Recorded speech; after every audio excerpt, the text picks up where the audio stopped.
Some trainers are so irresponsible, am I right? Just yesterday I saw them give a Charcadet upon a T instead of armor to evolve it. Why, if I was at Charcadet, I would have left right then and there.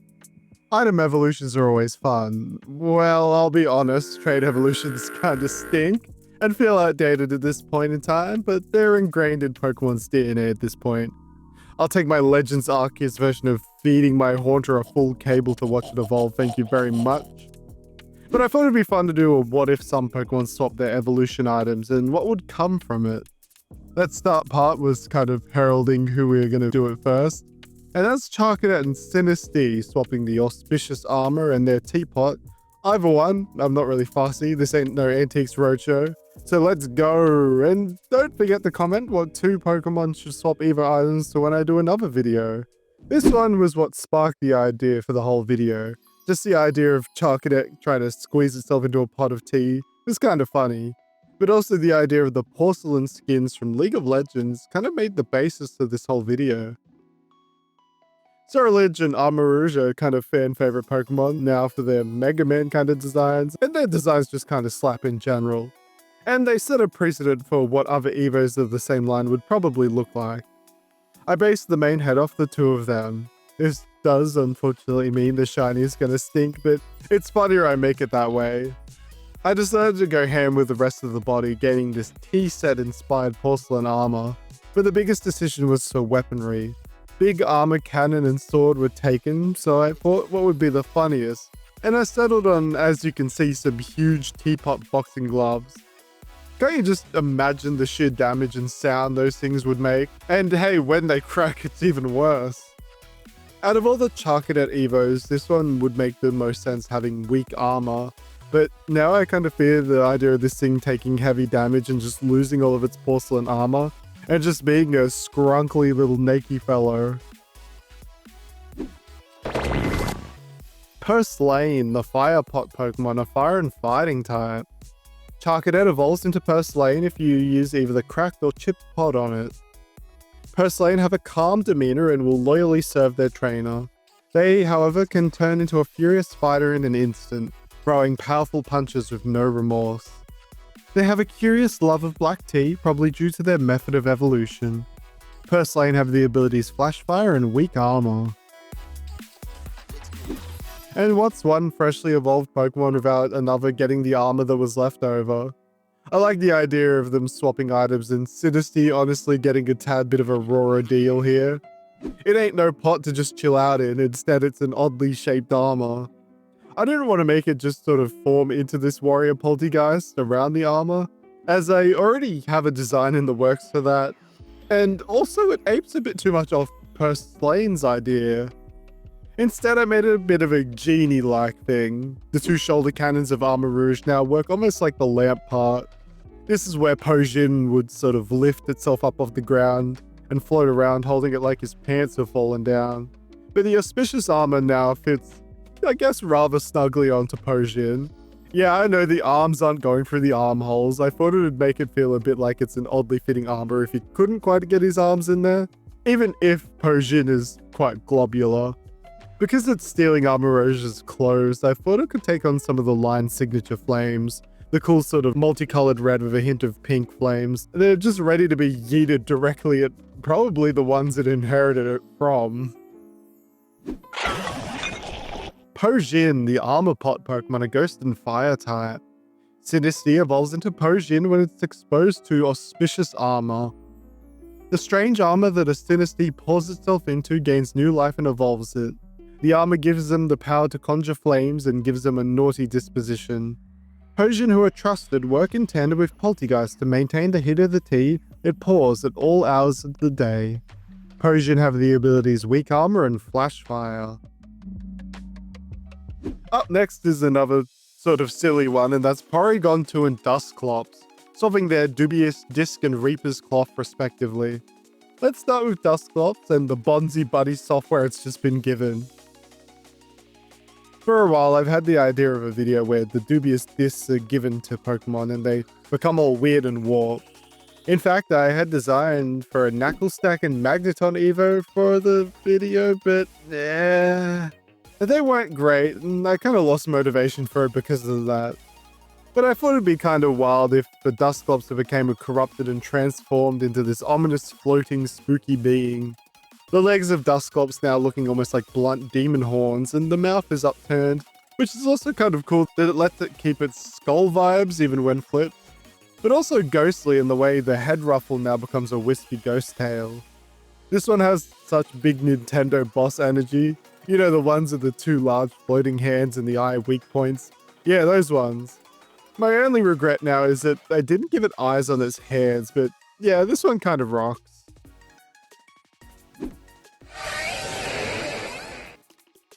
Spolksud, the reverse Pokemon of pure ghost type. Dusclops evolves into Spolksud when traded while holding a dubious disc. This strange evolution comes about from a corrupted trade. Trading systems advise that this isn't a regular occurrence, and the use of unsupported software is prohibited. Spolksud always is acting strange, so will hang about in odd places, just watching and staring, occasionally jittering for no real reason, before suddenly disappearing when you blink. Spolksud have the abilities Contrary and Pressure. But then Porygon 2. Oh man, was this one just silly. Porygon's line is all about computer software going from polygonal to smoother graphics, then corrupting. You know, the good old days of having polygonal PS1 graphics. I remember them well. But what if, now hear me out, what if it was mixed with the edge? What if we had a Porygon that was adapted to modern audiences who only cared about Call of Duty and Battlefield because of the Reaper's cloth? I'll be honest, that's like a take of mine from like 2007 when COD 4 took over, and everyone in school's lives was suddenly changed. And suddenly all of my mascot platformer games and games with colors just straight up disappeared for a long chunk of time. Thank God Fortnite came around and showed that it can be combined together, right? Right? Hatsune Miku and Fortnite, you agree with me, right?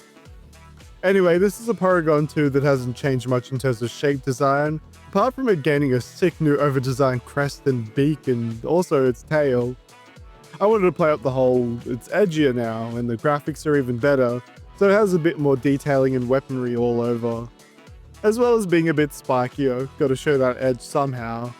The colors, I didn't want to lose the Porygon color scheme too much, so I instead introduced that sort of olive green military color to it, to really show that he's a Call of Duty gamer only for mature adults, yeah. Porygon 18+, the R-rated Pokemon, a normal and dark type. Porygon 2 evolves into Porygon 18+ when traded while holding a Reaper's Cloth. Porygon 2's ability to adapt and download data causes it to absorb the deep, dark energy of the Reaper's Cloth, and cause it to mature rapidly. Gone is the goofy and whimsical nature of Porygon.